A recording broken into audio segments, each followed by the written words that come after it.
Welcome back. Now, one of the best ways to find individuals to connect with are going to be to look to the individuals that have already looked at your profile. And LinkedIn will tell you who these individuals are. And if you click on this link right on your front page that says who viewed your profile, that's going to take you to a specific page.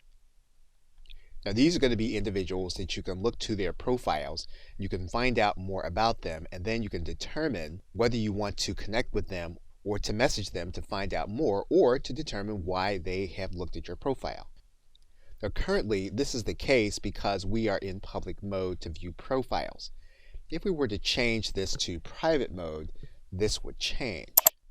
Now, if we want to see who has viewed our profile and yet be private at the same time, we would need to upgrade to one of the premium plans. And this is a useful feature in order to have when you're looking to determine who you want to connect with and whom you want to allow to connect with you. Now, you'll want to determine whether or not you want to just grow your network or whether you want to find leads.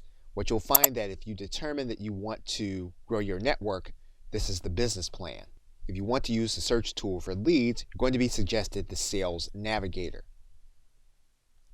Now, in this case, we're going to look at the Premium Business Upgrade. Now, if you're going to do the actual monthly trial, you're going to want to note that typically the monthly subscription is going to be slightly higher than the one that was advertised on the front page. We are going to look at the monthly trial, and we're going to do so here. What we can now do is we can look at our profile, we can determine who's going to be looking and what they may actually want, and we can do this while remaining private. There are other aspects to being able to use this first level of premium, and we will look at other aspects in this course. Okay, so with that, thanks, and I will see you in another video.